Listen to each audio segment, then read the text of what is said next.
Well, hello friends, Mark Holmes here, and as always, thank you guys for watching, commenting, and subscribing to the Joe Boo Sports Report. Without you guys, this literally does not work. I am here actually at George Washington University. No, I'm not going back to school, although this is probably more time than I spent in the classrooms at JMU. I gotta tell you, you guys just don't know how fortunate you are today, because in my day, we didn't have like the internet where we could just go ahead and just look up something and at your fingertips, bam, all those numbers and things are there. No, we actually had to go to the library, go through the Dewey Decimal System, go through the stacks, find the books, and actually open up a book, read the book and find the information, and then leave the resource of where you got the information and stuff. But it's incredible the amount of information. I dare say that if I were going back to school now, I would be like a straight A student, because this is like so easy. You can just speak it in your phone and you get the answer right then and there. You guys know how I lose stuff. It was impossible for me to find resources that, and well, I like to party a lot. But I'm going to go through and I'm going to agitate people, because there's a person who really ticked me off this morning because they said, you've done like 20 Dak Prescott videos this morning or this week. So I'm going to make it 21 today. That's right, I'm going to make it 21. And I got to be honest with you. Here's the thing. Dak Prescott, Jared Goff, as well as Carson Wentz are going to be married at the hips. We're going to be watching these guys hopefully for the next 10 years. Carson Wentz hopefully the next 10 years or more, if he could hold upright.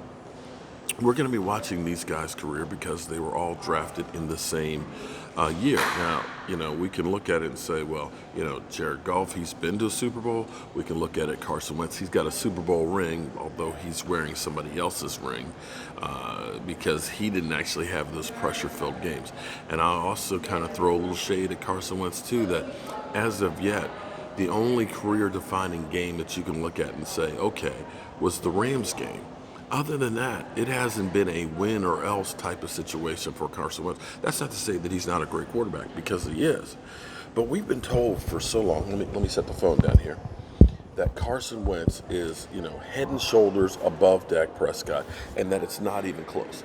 Even now, even though Dak Prescott's numbers at the beginning of the season are far and away better than Carson Wentz, they still believe that Carson Wentz is the better quarterback.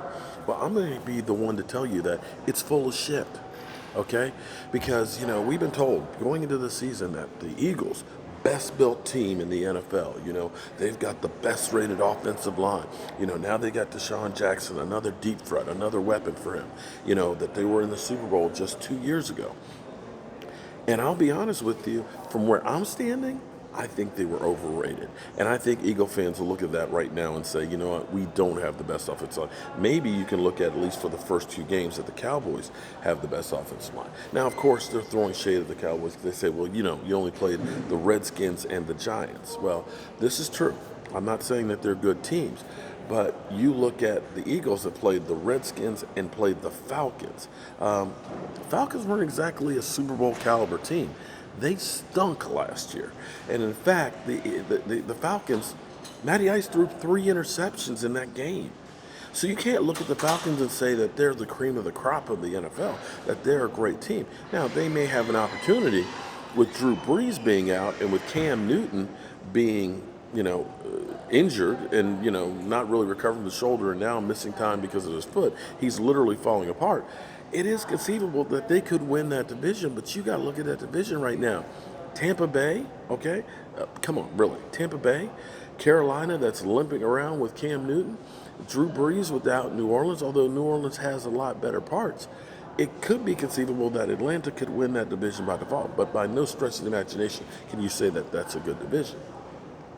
The Rams, of course, they've got Seattle in their division, and San Francisco looks a little bit better than they did. The Cardinals, well, they're abysmal.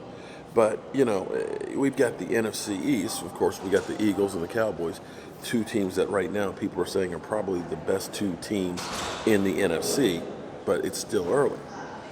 But here's what I want to put in here, because, see, I'm a numbers guy, okay? I want to, because I've been sitting here, I've been going to school, okay? I've been inspired by being here at GW University.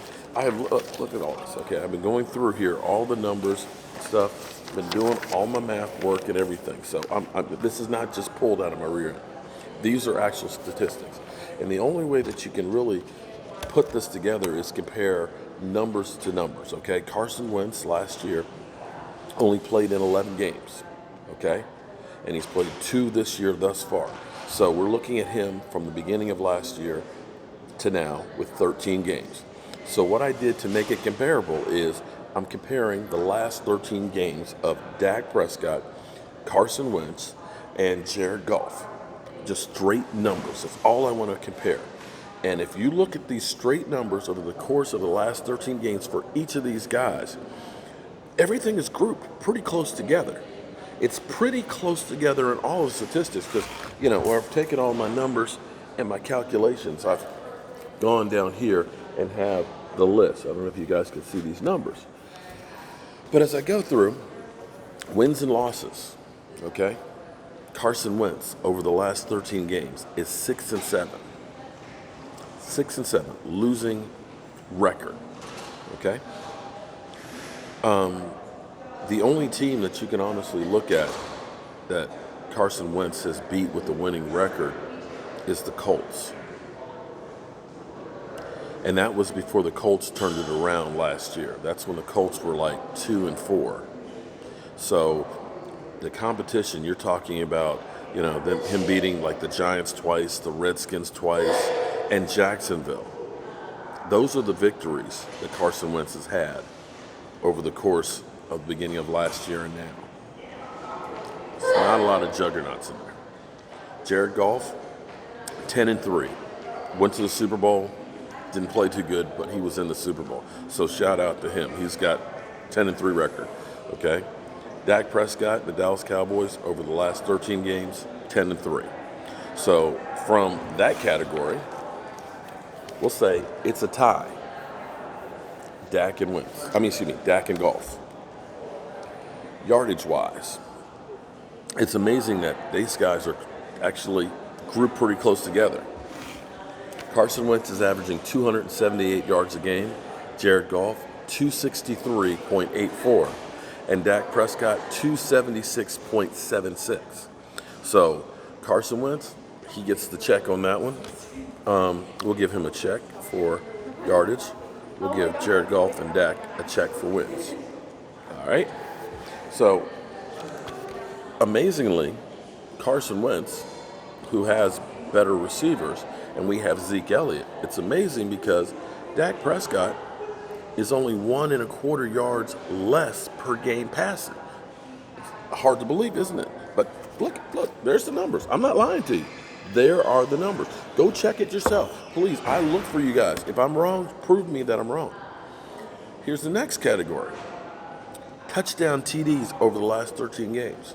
Carson Wentz, 25. Jared Goff, 22. Dak Prescott, 24.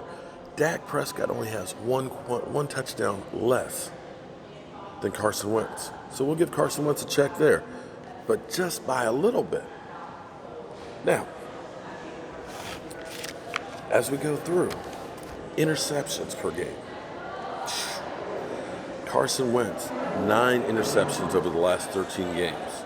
Jared Goff, 9 interceptions over the last 13 games. Dak, 5. We'll give Dak Prescott a check on that one. So he's got that category right there. Completion percentage. Okay. Carson Wentz, 68.83. Jared Goff, 62.4. Dak Prescott, 72. Look at it. Look at it. Dak's got him on that. Completion percentage. Quarterback rating. Carson Wentz, 100.2. That's good. Jared Goff, 94.36. Kind of average there. Dak Prescott, dink and dunk Dak trash cut, 108.3. We're talking about 8 points higher 8 points higher than than Carson Wentz. We're talking about 16 points higher than Jared Goff. Oh, in fumbles, Carson Wentz 6, Jared Goff 6, Dak 5. But let me add one other category in here too. So that's a check for Dak Prescott. Also too, he's got less fumbles. That's a check for Dak Prescott. Touchdown runs. Carson Wentz, big goose egg, 0. Jared Goff, he's got 3. Dak Prescott, well, Dak, he's got 6. Bam. So, if we're going by it, Dak Prescott, 6 of those he gets. Jared Goff got 1. Carson Wentz, 2. Now, please, somehow, some way. Oh, and one other thing too. Dak and Carson Wentz both have 9 touchdown passes of 50 or more. So that's a tie. So we can actually we'll give Wentz 1 more, and we'll give 1 more to Dak. So we'll say 7. Dak's got 7 checks. Goff has 1, and Wentz has 3.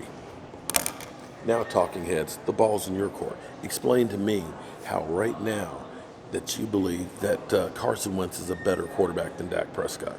You guys already went through and said that the Eagles were the best team in football, best offensive line, best offensive weapons and things compared to the Dallas Cowboys. So explain to me. Oh, and one other thing you also put out there. You also said that a true franchise quarterback can put a team on its back and will them to win.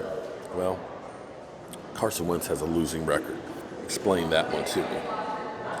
I'm Mark Holmes here at GW University, and you have just gone to school. I'll see you guys later.